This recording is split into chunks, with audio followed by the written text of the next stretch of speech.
My voice. I'm doing this work as we can't just pray anymore.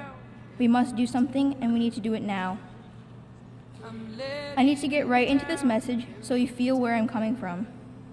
I can't stress enough what I have learned about the water from my elders in our ceremonies. Many people don't think water is alive or has a spirit. My people believe this to be true. There are studies now that prove this. We believe our water is sacred because we are born of water and live in water for 9 months. When the water breaks, new life comes. But even deeper than that, we come from our mother's water and her mother's water, and so on. All the original water flows through us from the beginning and all around us. Where I come from, I am so fortunate I could still drink the water from the lake, but sometimes I question it. Not far from where I live, there are communities that have lived through boil water advisories. I ask myself, why is it this way and why in my province? Why in my country? I didn't really understand this because I always hear of the problems in other countries around the world having no water or very polluted water. I really started to think. My mind wandered and thought, what if we ran out of water? I didn't really understand this because I always hear the problems in other countries around the world having no water or very polluted water. What will happen? Then I got scared. This is serious and it's all over the world. Water is the lifeblood of Mother Earth. Whether it's frozen in the form of rain or clouds, in rivers, lakes, and oceans, water is around us and sustains us all. Everything is connected to this issue of clean water, and this impacts our health and well-being.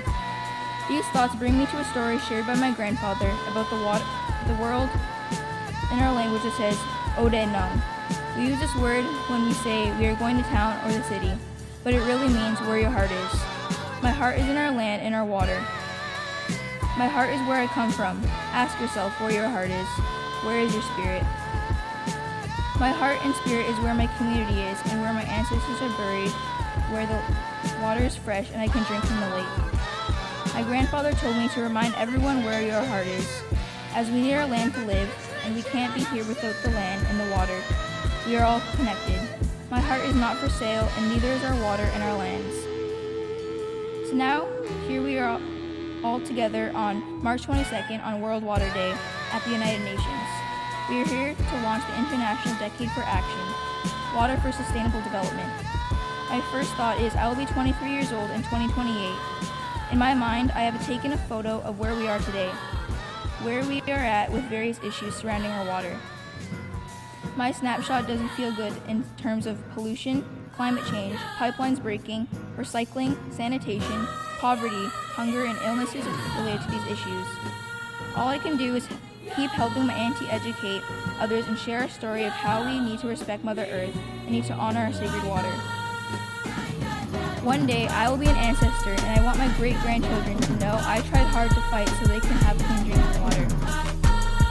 Our water deserves to be treated as human with human rights. We need to acknowledge our waters with personhood so we can protect our waters. Our water should not be for sale. We all have a right to this water as we need it. Not just rich people, all people. No one should have to worry if the water is clean or if they will run out of water.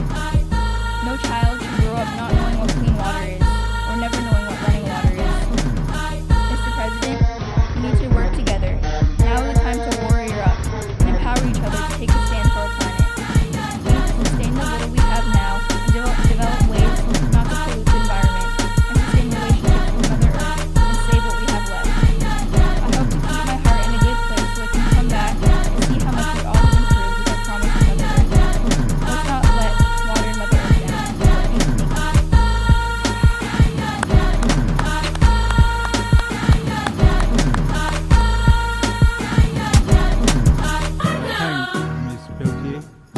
Thank you.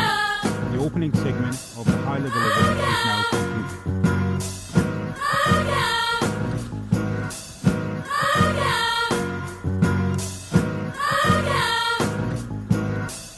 As indicated in the program, this high-level event consists of a pleasure interactive panel discussion and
So, what a beautiful, beautiful sight up there.